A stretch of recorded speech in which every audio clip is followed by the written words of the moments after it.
RICO trial had a few motions filed today. The state has responded to Brian Steele with more delusion on the improper ex parte meeting. Doug Weinstein then shits on Miss Love's assertion that the defense lawyers can't speak to the media. The exact rule that Miss Love cites actually backfires on her apparently, and this rule actually says that defense lawyers can comment on stuff that's in the public domain. So you'll see what Doug Weinstein says in the video. Hit subscribe. Here we go, boys. All right, first document we got here is motion to challenge factual findings not result of the Honorable Judge Krause order dated July 15th, granting the motions to recuse Judge Glanville. So this document actually came out like 6 days ago now. I completely missed it, but now it's relevant for this video because the state responded to this document. So I was like, shit, I have to go back and read this document for you guys. It says the Honorable Judge Krause made two findings that are respectfully erroneous in her order grants. Shout out to Cuff Boys for making life so easier and making it really easy to react to these channels. I'm gonna start reacting to this trial because I've always been watching this guy's videos, but I never thought about reacting to it because I've always been a law nerd, and this is kind of an opportunity for me to start doing Glanville. Mr. Williams is not challenging the result of said order, but rather the following. Judge Krause wrote, divorced from its hyperbole, Mr. Williams' motion and supplement also seek to recuse Judge Glanville because of his involvement in the ex parte meeting, which Mr. Williams also alleges was improper and coercive. There is nothing hyperbolic in Mr. Williams' motion to recuse an affidavit, and Mr. Williams stands by all law and facts therein. So the first thing Brian Steele is challenging of Krause's order is that there was hyperbole. Remember, Krause was saying that Brian Steele was over-exaggerating. It is worth noting that the Honorable Judge Krause agrees generally with Judge Glanville's assessment of the propriety of the ex parte meeting. While the meeting could have and perhaps should have taken place in open court, nothing about the fact of the meeting or the substance discussed was inherently improper. This finding is wholly against the law. At this improper ex parte hearing, Mr. Williams and his counsel had a right to be present for several reasons, including but not limited to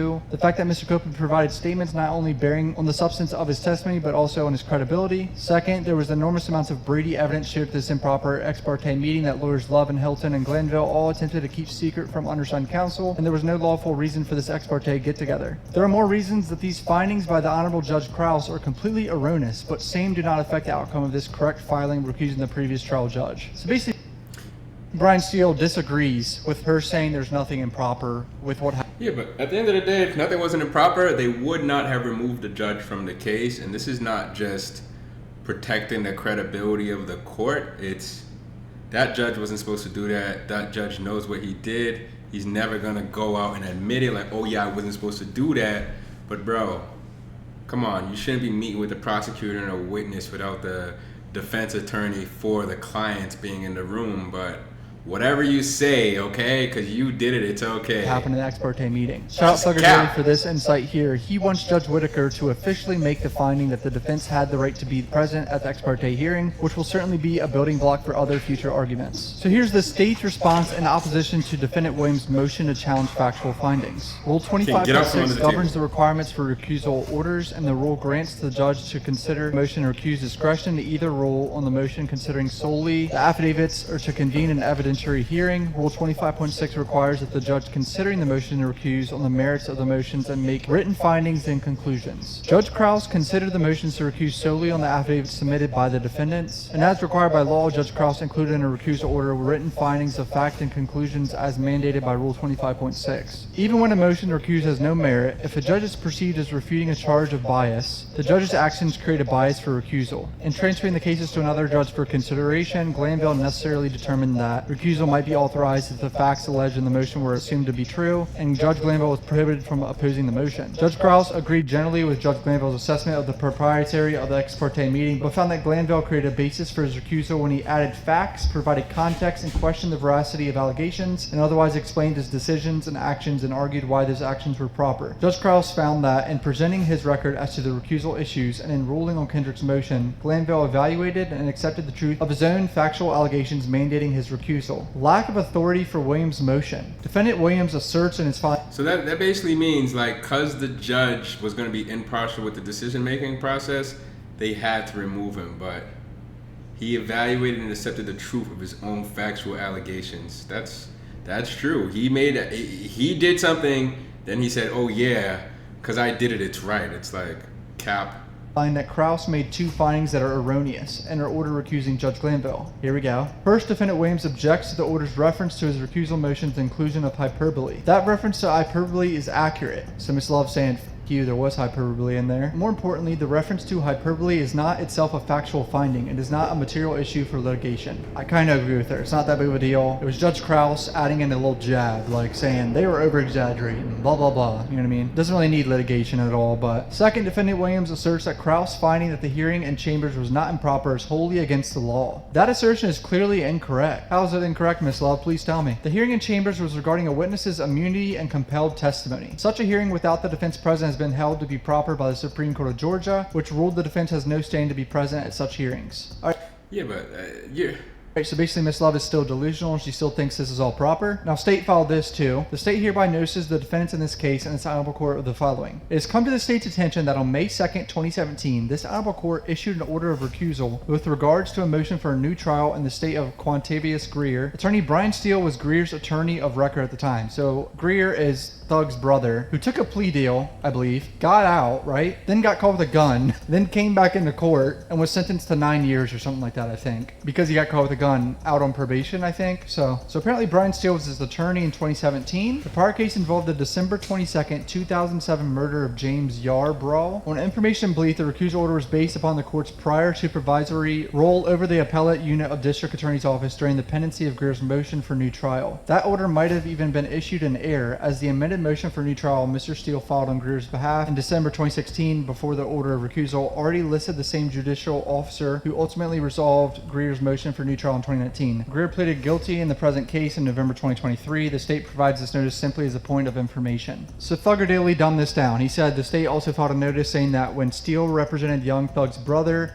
on appeal back in 2017, Judge Whitaker recused herself because she previously served in the DA appellate unit when Unfug's appeal was first pending. So that's just Miss Love notifying everyone that, hey, Miss Whitaker was involved in some way back in 2017 with Thug's brother. Just notifying everyone. I find an interesting tweet here though. This guy says, in any event of the ex parte meeting, the state of Georgia hasn't addressed the need for secrecy. While King v. State may support their argument, it doesn't provide any basis to not inform the defense that the meeting is occurring or going to occur. Facts. You know, the law is the law. I love law because people can interpret it the way they want, but it's just like, why did you need to have a secret meeting with the state's primary witness and not tell the defense about it? And like... So apparently there's no basis for them to do this, and Miss Love is completely delusional. We'll see what Miss Whitaker rules on next week. And the legendary Doug Weinstein tweeted, I will not stop speaking out publicly for the rights of my clients. Justice demands no less. The state's motion to silence me has no merit, and I fully expect the court to find as much. People in glass houses should not throw Facts. stones. Sheesh. Weinstein coming at Miss Love, bro. That's crazy. So here we got this clip of Doug Weinstein responding to the state, trying to muzzle everyone and not let him talk to the media. In this case, the prosecution definitely goaded us into this. They asked the judge for that meeting, that ex parte secret meeting, worked with the judge to keep it completely secret so that we didn't know about it. We were fortunate enough to find out about it. At that meeting, the judge and the state coerced Kenneth Copeland into changing from his decision to not testify into testifying. There are any number of errors that happen that violate Mr. Kendrick's due process rights, his rights to a fair trial. So we had, look, we're winning this case, but we had no choice but to file a motion for mistrial. According to the law, we have to rewind the case to before that testimony. How can you rewind the case? How can the jury unhear 4 days of testimony? It just can't be done. My apologies. I should have started this interview out with giving a big shout out to ADA Love and ADA Hilton, because apparently they are watching our interviews. Yo, lawyers are the definition of people where they just use fancy words and technical jargon to destroy people, and they like paid to do it. So it's just like, yo, that's funny. Like, that's classic lawyers being lawyers stuff. Let's keep going. A big shout out for watching We have not violated any of the rules. Under Rule 3.6, we are allowed to speak publicly about what information that's available to the public. We can get out there. My client is a rap performer. He's an artist. His reputation is being damaged by this trial. We're allowed to go out there and make the accurate assertion that he is innocent of this. So we've done nothing wrong. And I expect that the judge will rule against the state here. And by the way, one last thing, this is completely in keeping with the state's efforts throughout this trial to keep the public from seeing what's going on here. They've repeatedly tried to have witnesses not televised. That was the big issue, the rap lyrics that were going to be introduced. The rap lyrics have kind of gone by the wayside. What to you is the most egregious piece of evidence that the prosecution sought to put in that should have nothing to do with this trial? And then I'm going to ask you the other side, Doug. I'm going to ask you. Look at the lyrics they put. I just beat a murder rap, pay my lawyer 30 for that, me and my slimes above the law. And then they put pictures of people, Stillwell, Farley, Lee, and Nichols, underneath lyrics. Honestly, truth be told, YSL won't fold. Pick his head off from the balcony. YSL wipe it inward nose. Jeffrey Young Thug Williams. They showed these in opening statements, I'm pretty sure, too. That's crazy, though. That's crazy how you can use freedom of speech. People can say whatever they want. And most of these rappers are entertainers, bro. Half of these people don't do what they talk about. A small percentage might, but for you to feel like, all right, we're just gonna like use this person's lyrics against him. This is a bad precedent.